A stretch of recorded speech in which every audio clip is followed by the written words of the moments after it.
बिस्मिल्लाहिर्रहमानिर्रहीम। अस्सलाम वालेकुम dear students, I am Mohammad Ali.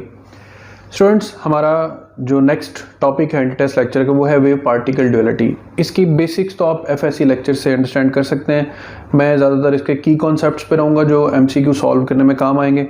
सबसे पहले तो जो मैटर वेव्स हैं उस वेव लेंथ के पॉसिबल जो फार्मूलाज बन सकते हैं, very basic formula, lambda is equal to H over M V. M is the mass of moving particle and V is the velocity of the particle. फिर M V को हम P यानी momentum से भी denote कर सकते हैं।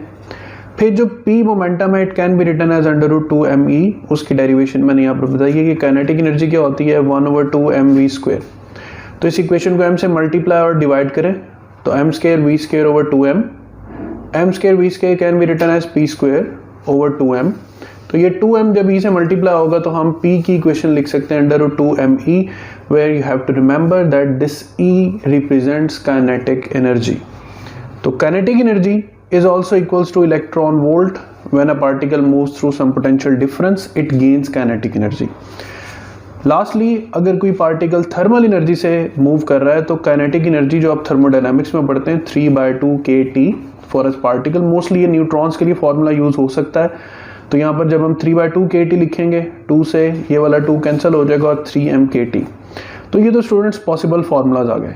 इनमें से ज़्यादा इंपॉर्टेंट जो है वो यहाँ पर वोल्टेज तक के फार्मूलाज हैं। इवन जो लास्ट ईयर एमकेट में क्वेश्चन आ चुका है वो तो simple H over M V से सॉल्व हो गया था। अब इसके बारे में कुछ फैक्ट्स आपने याद रखने हैं कि matter waves are associated with all the moving particles. Particles at rest do not acquire any matter wave. फिर they are independent of charges of the particles. Particle पे चार्ज जितना मर्जी हो, इनका ताल्लुक बेसिकली उसके मास और उसकी वेलोसिटी से, उसकी मूवमेंट से है। फिर matter waves can travel through space. मतलब मैकेनिकल वेव्स की तरह ऐसा नहीं है कि ये स्पेस से ट्रैवल नहीं कर सकती, वैक्यूम से ट्रैवल नहीं कर सकती, चूंकि ये पार्टिकल से एसोसिएटेड है। पार्टिकल जहाँ से भी मूव करेगा ये वहाँ से ट्रैवल कर सकती।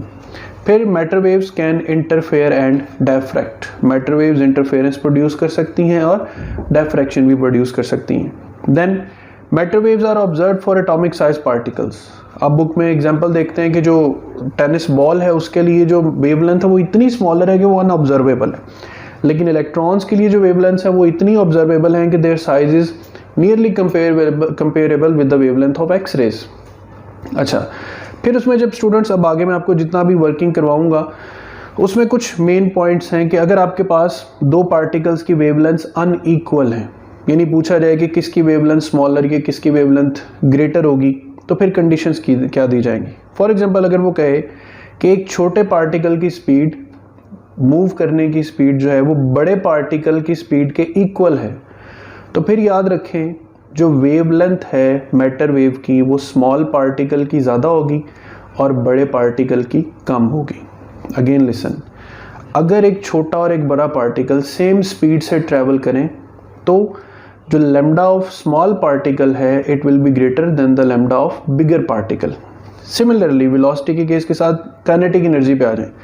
अगर एक छोटे पार्टिकल की काइनेटिक एनर्जी और बड़े पार्टिकल की काइनेटिक एनर्जी, दोनों की काइनेटिक एनर्जी सेम है, तो again the case is same कि स्मॉल पार्टिकल की वेवलेंथ बड़े पार्टिकल की वेवलेंथ से ग्रेटर होगी। तो यहाँ पे आप जनरलाइज कर लें कि अनइक्वल वेवलेंथ के केस में हमेशा स्मॉलर जो पार्टिकल होगा उसकी वेवलेंथ ग्रेटर होगी लार्जर पार्टिकल से। और अगर आपको ये केस दिया जाए कि दो पार्टिकल्स की wavelength, de Broglie wavelength equal है, तो फिर स्टूडेंट्स मास और वेलोसिटी का, मास और काइनेटिक एनर्जी का आपस में इनवर्स रिलेशन जो है वो आप क्रिएट होता हुआ देखेंगे। So remember the velocity of smaller particle will be greater than the velocity of bigger particle to have equal wavelength with the bigger particle. इसी तरह kinetic energy of small particle will be greater than the kinetic energy of bigger particle. तो आप दोनों cases में देख रहे हैं ज़्यादा पलड़ा भारी किसका आ रहा है, स्मॉलर पार्टिकल्स का। तो अगर वेवलेंथ्स अनइक्वल हैं तो स्मॉलर पार्टिकल्स की वेवलेंथ्स ग्रेटर होंगी। अगर स्पीड्स या काइनेटिक एनर्जीज अनइक्वल हैं, क्या करने के लिए, वेवलेंथ इक्वल करने के लिए, तो फिर स्मॉलर पार्टिकल्स की स्पीड भी ज़्यादा रखनी है और स्मॉलर पार्टिकल की काइनेटिक एनर्जीज भी ज़्यादा रखनी। अब हम एक एक करके इन फॉर्मूलाज को आगे फर्दर टैकल करते हैं। स्टूडेंट्स, अब फर्स्ट इक्वेशन को थोड़ा सा डिकोड करते हैं कि lambda is equal to H over M V. इसमें सबसे पहले ग्राफिकल स्ट्रक्चर पे आ जाएं। अगर हम v को कांस्टेंट रखते हुए, h तो है ही कांस्टेंट, कंपैरिजन होगा m और v में, अगर हम लैम्डा का ग्राफ v के साथ बनाएं तो इनवर्स रिलेशन का ग्राफ बनेगा by keeping the mass constant. यानी अगर आपके पास एक सिंगल पार्टिकल है और मूव करते हुए उसकी स्पीड बढ़ती चली जाएगी तो उसकी जो वेवलेंथ है वो कम होती चली जाएगी। यानी if mass is constant then with an increase in the speed of particle the wavelength या matter wave की जो wavelength है it will decrease. Similarly if v is kept constant and mass of the particle is decreased तो remember particles जैसे जैसे heavy होते चले जाएंगे उनकी जो wavelengths हैं वो कम होती चली जाएंगी। आगे ये चीज़ आप facts में देखेंगे भी। So greater massive या massive particle will have a smaller wavelength. फिर स्टूडेंट्स एमकेट में तो डायरेक्ट इसी फॉर्मूला से रिलेटेड क्वेश्चन सॉल्व करने को भी आया कि आपको इलेक्ट्रॉन की स्पीड गिवन है, मास आपको याद होना चाहिए। मास ऑफ इलेक्ट्रॉन कितना होता है 9.1 इंटू 10⁻³ kg और मास ऑफ प्रोटॉन होता है 1.67 इंटू 10⁻27 kg।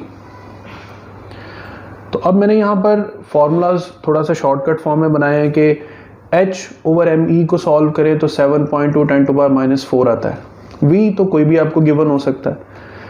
सो इलेक्ट्रॉन के लिए आप डायरेक्ट अगर ये वैल्यू याद रख लेते हैं तो आपको सिर्फ इलेक्ट्रॉन की वेलोसिटी जो है वो फटाफट यूज़ करनी कि यहाँ पर जो भी वेलोसिटी गिवन है, लेट्स से 100 मीटर्स पर सेकंड गिवन है तो ये 100 ऊपर जाके -2 -6 मीटर इसका आंसर आ जाएगा। So students electron, proton, deuteron, tritium and helium, इन सब की जो वैल्यूज़ हैं मैंने यहाँ पर कैलकुलेट करके लिखी हैं विद रिस्पेक्ट टू वेलोसिटी। अब आप एक चीज़ देख सकते हैं कि जो इलेक्ट्रॉन है उसका आंसर बाकी तमाम बड़े पार्टिकल्स की निस्बत ग्रेटर है, लेस नेगेटिव है। So if we keep a situation कि अगर तमाम पार्टिकल्स की रेस लग जाए, लेकिन रेस ऐसे लगे कि सबकी स्पीड हो same, so if we E equals to proton, deuteron, tritium, alpha, then there will be a sequence कि अब यहाँ पर न्यूमेरिकल वैल्यूज़ देखनी है आपने कि lambda of electron greater than proton, deuteron, tritium and alpha. So ये दो वैल्यूज़ अब देखें कि ड्यूट्रॉन जो है उसके लिए मास ऑफ प्रोटॉन की जगह पर सिर्फ आपने 2 यहाँ पे प्लेस करना है तो 4 2 से डिवाइड होकर 2 रह जाएगा, ठीक है। 4 को 3 पे डिवाइड कर देंगे तो ट्रिटियम का मास आ जाएगा, 4 को 4 पे डिवाइड कर देंगे तो अल्फा पार्टिकल का मास आ जाएगा। सो आई विल सजेस्ट कि आप ये वैल्यूज़ एक दफ़ा इनको नोट डाउन करें और इनको दोबारा से रिक्रिएट भी करें। ये इफेक्ट याद रखें कि अगर मुख्तलिफ साइज़ के या मुख्तलिफ मासेस के पार्टिकल्स की स्पीड सेम है तो सबसे स्मॉलेस्ट पार्टिकल की जो वेवलेंथ है वो सबसे ग्रेटेस्ट होगी। So here is the case, if v is kept constant, जैसे जैसे पार्टिकल्स हैवी होते जाएंगे उनकी डी ब्रोगली वेवलेंथ्स स्मॉलर होती जाएंगी। फिर रेशो केसेस पे आ जाएं कि अगर दो पार्टिकल्स की वेलोसिटीज इक्वल हैं, ठीक है, तो फिर इलेक्ट्रॉन टू प्रोटॉन रेशो 18:36:1 आ जाएगी। यानी आपने ग्रेटर नंबर को स्मॉलर पार्टिकल के नीचे रखना है और स्मॉलर नंबर को ग्रेटर पार्टिकल के या बिग पार्टिकल के नीचे रखना है। Proton to deuteron 2:1, proton to tritium 3:1, proton to alpha particle 4:1 and so on, deuterium tritium, deuterium alpha and tritium alpha particle. तो स्टूडेंट्स ये वो केस है जहां पर हम इस फॉर्मूला से डील करते हैं चीज़ों को। स्टूडेंट्स इसी चीज़ को अब हम एक ऑपोजिट पर्सपेक्टिव में देखते हैं कि फॉर्मूला तो सेम वही है, बट अगर ये कहा जाए कि अब एक पार्टिकल की डी ब्रोगली वेवलेंथ दूसरे पार्टिकल के इक्वल है तो फिर दोनों में से कौन सा पार्टिकल है जो ग्रेटर स्पीड या इवन ग्रेटर काइनेटिक एनर्जी के साथ ट्रैवल करेगा। तो अगर λ1 इक्वल्स टू λ2 है तो h/m1 v1 equals to h/m2 v2, then this relation will occur और यहाँ से वेलोसिटी और मास का रिलेशन बनेगा इनवर्स। तो ग्राफिकली हम कह सकते हैं कि if wavelength of two different particle is same, then जैसे जैसे पार्टिकल हैवी होता जाएगा उसकी जो स्पीड है वो कम होनी चाहिए है ताकि दो पार्टिकल्स की वेवलेंथ क्या रहे, सेम रहे। So now if the wavelength of a smaller particle is equal to the de Broglie wavelength of a bigger particle, then the small particle should move fast। तो यूँ समझ लें कि अगर एक छोटे पार्टिकल को अपनी वेवलेंथ इक्वल करनी है किसके, बड़े पार्टिकल की वेवलेंथ के, तो उसको तेज भागना पड़ेगा. So if the de Broglie wavelength of two different particles, electron and proton, are equal, then the electron should move fast in order to have wavelength equal to the proton. तो students ये बात तय हुई कि जब दो particles की wavelength equal होगी डी ब्रोगली वेवलेंथ, तो हमेशा जो स्मॉलर पार्टिकल होगा उसकी स्पीड क्या होनी चाहिए, ज़्यादा. इन केस अगर काइनेटिक एनर्जी पे आ जाएंगे तो यही बात काइनेटिक एनर्जी में आ जाएगी कि अगर दो पार्टिकल्स की डी ब्रोगली वेवलेंथ सेम हो तो जो स्मॉलर पार्टिकल होगा उसकी काइनेटिक एनर्जी ज़्यादा होनी चाहिए. सो अगर आप किसी भी स्मॉलर पार्टिकल को एक बड़े पार्टिकल से कंपेयर करें कि उन दोनों की वेवलेंथ इक्वल हैं डी ब्रोगली, तो जो स्मॉलर पार्टिकल्स हैं स्टूडेंट्स उनकी स्पीड्स हैवियर पार्टिकल से ज़्यादा होनी चाहिए. सो ये दो इन्वर्स केसेस हैं. अब इसमें मज़ीद आगे चलते हैं स्टूडेंट्स. इसके बाद जो equation lambda is equal to H over M V था, हम उसे lambda is equal to H over P लिख के अगर ये कहें कि दो पार्टिकल्स का मोमेंटम सेम है, तो मोमेंटम सेम होने का मतलब है कि अब प्रोडक्ट ऑफ एम और वी कांस्टेंट है. लिहाजा मोमेंटम के केस में बहुत सिंपल सा फैक्टर है कि अगर दो पार्टिकल्स का मोमेंटम सेम होगा तो दोनों की डी ब्रोगली वेवलेंथ भी इक्वल होंगी. Very simple case. अब आते हैं equation lambda is equal to H over under root 2 me, mass and kinetic energy. दो बेसिस पे इसको परखते हैं, अनइक्वल वेवलेंथ्स, इक्वल वेवलेंथ्स. अगर दो पार्टिकल्स या दो से ज़्यादा पार्टिकल्स की काइनेटिक एनर्जीज आपस में सेम है तो फिर वेवलेंथ का मास स्क्वायर रूट के साथ इनवर्स रिलेशन है. यानी अगर लैम्डा और अंडर रूट एम का ग्राफ बनाएं तो यहाँ पर हमें क्या कांस्टेंट रखना है, काइनेटिक एनर्जी, और रिलेशन क्या बनेगा, इनवर्स. सो पार्टिकल जितना स्मॉलर होता जाएगा उसकी डी ब्रोगली वेवलेंथ उतनी ग्रेटर होती जाएगी. सिमिलर लाइक कि अगर हम काइनेटिक एनर्जी को कांस्टेंट रखते हैं. So if all these particles electron, proton, deuteron, tritium, alpha are moving with equal kinetic energies, then electron will have the greatest wavelength. So ratios पे आ जाएं कि अगर पूछा जाए कि अगर पार्टिकल 1 की काइनेटिक एनर्जी पार्टिकल 2 के इक्वल है तो इनके आपस में रेशोज क्या होंगी, तो इलेक्ट्रॉन, प्रोटॉन, अब जितने भी मासेस की रेशोज बन रही थी ना स्टूडेंट्स वो आपके पास स्क्वायर रूट में आ जाएंगी. इलेक्ट्रॉन टू प्रोटॉन पहले 1836:1 था, अभी अंडर रूट में आ जाएगा. प्रोटॉन टू ड्यूट्रॉन 2:1 था, स्क्वायर रूट 2:1 आ जाएगा. 3:1 था, स्क्वायर रूट 3:1 आ जाएगा. तो इस तरीके से आप रेशोज बता सकते हैं by keeping two kinetic energies equal. ठीक है. और अगर इक्वल वेवलेंथ्स हो, यानी कहा जाए कि अगर एक छोटे पार्टिकल की वेवलेंथ बड़े पार्टिकल के इक्वल है तो फिर किसकी काइनेटिक एनर्जी ग्रेटर होगी. तो remember, if lambda 1 is equal to lambda 2 then the product m1 e1 should be equal to m2 e2. यहाँ से हमें साफ पता चल रहा है कि e2 by e1 is equal to m1 by m2. So अगर हम एनर्जी और मास का एक ग्राफ बनाएं by keeping lambda constant, so the smallest particle should move with the greatest kinetic energy such that कि उसकी वेवलेंथ किसी बड़े पार्टिकल की वेवलेंथ के इक्वल हो जाए. सो if all these particles have same de Broglie wavelength, then the kinetic energy of the lightest particle will be the greatest.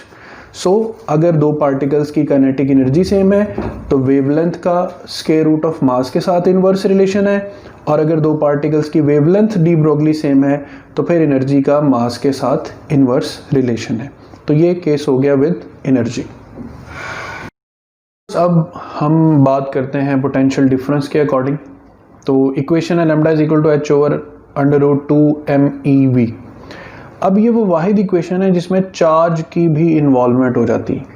सो जहाँ कहीं स्टूडेंट्स किसी पार्टिकल में चार्ज की वेरिएशन हो तो वहाँ पर आपने उसको अकोमोडेट करना है. अभी एक एग्जांपल भी आएगी सामने. तो अगर हम electron, proton, deuteron, alpha particle, चूँकि हमें इनके मासेस तो पता होते हैं, इनके चार्जेस भी पता होते हैं, प्लैंक्स कांस्टेंट की वैल्यू भी पता है, तो वेरी क्या करना है हमने, पोटेंशियल डिफरेंस. तो अगर हम 2me और प्लैंक्स कांस्टेंट ये सारा फैक्टर कैलकुलेट करके रख लें तो हमारे पास कुछ शॉर्टकट्स बनते हैं कि electron 12.27 angstrom by under root v, proton, deuteron and alpha, ये मैंने लिखे हुए इनके शॉर्टकट्स, ये आप फॉर टाइम बीइंग कि अगर आपको डायरेक्ट पोटेंशियल डिफरेंस दिया और पूछा हो कि कितनी डी ब्रोगली वेवलेंथ क्रिएट होगी, तो आप यहाँ से उसको सॉल्व कर सकते हैं। फिर वही सिचुएशन के अनइक्वल और इक्वल वेवलेंथ पे आ जाए। अगर हमने दो डिफरेंट पार्टिकल्स को सेम पोटेंशियल डिफरेंस से एक्सेलरेट किया है, तो फिर वेवलेंथ का इनवर्स रिलेशन है मास के साथ। Again if v is constant, lambda is inversely proportional to mass. So if electron, proton, neutron, tritium, alpha particle all are accelerated through same potential difference, then due to inverse relation जो सबसे smallest particle होगा students, उसकी जो D Broglie wavelength है वो सबसे greatest होगी। वही सेम पैटर्न चलता आ रहा है, कोई फर्क नहीं पड़ रहा। सो अगर हमें रेशियोज फाइंड करनी है कि if two particles have equal potential या accelerated through same potential difference, ये स्पीड नहीं है, याद रखना ये पोटेंशियल डिफरेंस है, तो फिर इलेक्ट्रॉन प्रोटॉन चार्ज सेम होता है, प्रोटॉन न्यूट्रॉन चार्ज सेम है, प्रोटॉन ट्रिटियम चार्ज सेम है, तो सेम चार्ज की वजह से ई भी हर बार कैंसिल होगा। तो इन सब पार्टिकल्स के लिए lambda is inversely proportional to √m तक की कंडीशन इनफ है। बट स्टूडेंट्स अगर हम प्रोटॉन को अल्फा से कंपेयर करें तो अल्फा पार्टिकल का मास प्रोटॉन से 4 गुना ज़्यादा और चार्ज 2 गुना ज़्यादा है।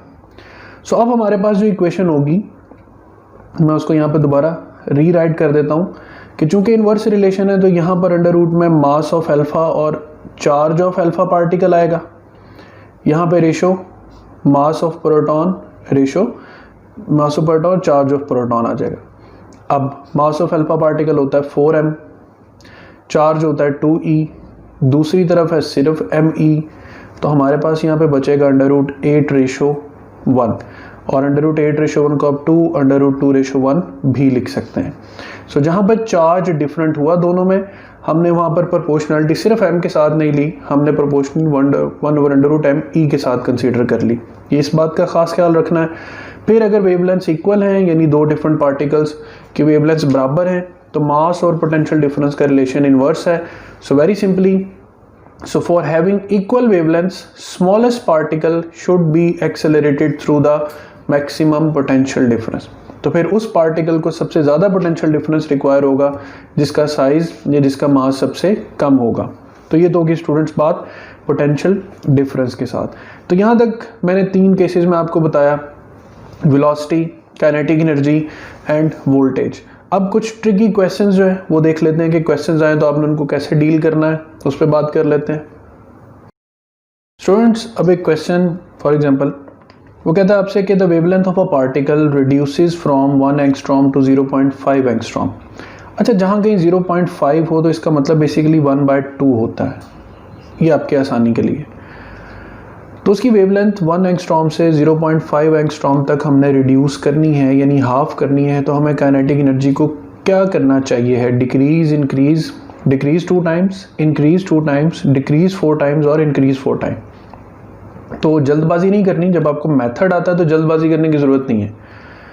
Lambda is equal to h over √2me, ये वो इक्वेशन है जो लैम्डा को काइनेटिक एनर्जी से रिलेट करती। बाकी पैरामीटर्स कांस्टेंट है, तो हम λ2/λ1 लिख सकते हैं √E1/E2, इनवर्स रिलेशन बना दिया हमने। अब हम यहाँ से स्क्वायर रूट ख़त्म करेंगे तो इसके ऊपर स्क्वायर आ जाएगा। हमें जो कि E2 फाइंड करना है, हमें काइनेटिक एनर्जी फाइंड करनी है कि उसके साथ क्या होना चाहिए, इंक्रीज और डिक्रीज। तो E2 की इक्वेशन आपके सामने बन रही है λ1/λ2 का स्क्वायर इंटू E1। अब λ1 क्या है? 1 एंगस्ट्रॉम। λ2 क्या है? 1/2 एंगस्ट्रॉम। ये 2 ऊपर जाएगा और इसके ऊपर स्क्वायर है, तो E2 is equal to 2 square E1 which leads to the answer 4E1। So हमें काइनेटिक एनर्जी 4 टाइम्स इंक्रीज करनी पड़ेगी, ये हमारा राइट आंसर होगा। बट यहाँ से हमें एक सीक्वेंस मिलता है, वेवलेंथ पहले से हाफ हुई है, यानी the new wavelength was 1/2 of the original wavelength. तो एनर्जी का आंसर उस 2 का स्क्वायर और E1 आया। सो अगर वेवलेंथ को n टाइम्स कम किया जाएगा स्टूडेंट्स, तो हमारे पास एनर्जी का शॉर्टकट आ जाएगा E2 is equal to n square E1। So remember, if wavelength is reduced n times, then energy should increase n squared times। and conversely, if wavelength is to be increased n times, then the energy should be decreased n square times. तो ये दो shortcuts भी साथ याद रख लेने। Students, इसी तरह एक क्वेश्चन है कि a proton is accelerated through a potential difference v has a D Broglie wavelength lambda. With what potential difference an alpha particle should accelerate to have the same de Broglie wavelength? एक proton v potential difference से accelerate करता है तो उसकी wavelength lambda है। हम चाहते हैं कि एक अल्फा पार्टिकल की भी सेम उतनी ही वेवलेंथ क्रिएट हो, तो हमें उससे कितने पोटेंशियल डिफरेंस से एक्सेलरेट करना पड़ेगा। Condition of the question is कि lambda p is equal to lambda d, lambda alpha particle. अब प्रोटॉन के लिए h over under root 2 MeV हमने लिख दिया, ये मास ऑफ प्रोटॉन, ये चार्ज ऑफ प्रोटॉन। अब जब अल्फा के लिए लिखना है तो थोड़ा सा ज़रा क्रिटिकली सोच के, अल्फा का mass 4 times to the mass of proton है और अल्फा का जो चार्ज है वो 2 times of the charge of proton है। अब स्टूडेंट्स, हमें एग्जैक्ट ऐसी इक्वेशन चाहिए, h over under root 2 MeV। अब इसमें तो आपके पास 4m और 2e आ रहा है। अब गौर से बात सुननी, 4 2 का क्या होता है 8। अब ये 8 हमें बेसिकली कैंसल आउट करना है यहाँ से, ताकि हमारी इक्वेशन बिल्कुल ऐसी बन जाए। तो अगर मैं पोटेंशियल डिफरेंस को v/8 लिख दूँ यहाँ पर, तो 8 से ये जो 8 क्रिएट हुआ है ये क्या हो जाएगा, कैंसिल हो जाएगा और मेरे पास एग्जैक्ट ऐसी इक्वेशन आ जाएगी और हमारा आंसर एग्जैक्ट लैम्डा प्रोटॉन के इक्वल आ जाएगा। सो अगर मुझे लैम्डा प्रोटॉन को इक्वल करना है लैम्डा अल्फा पार्टिकल के, तो मुझे जो पोटेंशियल डिफरेंस है, potential difference for an alpha particle, वो प्रोटॉन के मुकाबले में 8 टाइम्स क्या रखना पड़ेगा, कम रखना पड़ेगा। तो ये क्वेश्चन टेक्निक है इस तरह के क्वेश्चंस को सॉल्व करने के लिए। स्टूडेंट्स, इस लास्ट स्लाइड में मैंने जितना अब तक आपको पढ़ाया है उस सारे को मैंने किया है समराइज। फॉर एग्जांपल, अगर ये इक्वेशन है तो इसमें v कांस्टेंट रखने से वेवलेंथ इन्वर्सली टू मास है और m कांस्टेंट रखने से वेवलेंथ इन्वर्सली टू स्पीड है। फिर अनइक्वल वेवलेंथ्स हों तो स्पीड सेम रखी जाए तो सबसे स्मॉलेस्ट पार्टिकल की वेवलेंथ सबसे ग्रेटेस्ट होगी। वेवलेंथ इक्वल हों तो सबसे स्मॉलेस्ट पार्टिकल को सबसे तेज़ मूव करना चाहिए। सिमिलरली यही केस काइनेटिक एनर्जी के साथ है, इक्वल और अनइक्वल के लिए और पोटेंशियल डिफरेंस का जो मैंने आपको केस करवाया। तो इस इतने हिस्से का आप स्क्रीनशॉट लेकर स्टूडेंट सारी की सारी इन्फॉर्मेशन को अपने पास जो है वो समराइज रख सकते हैं। इसके क्वेश्चंस प्रैक्टिस करें, कोई क्वेश्चन आपको प्रॉब्लम दे तो आप मुझसे कंसल्ट करें। इंशाल्लाह अगले लेक्चर में जल्द हाजिर होंगे। अपना ख्याल रखिएगा। अल्लाह हाफिज़।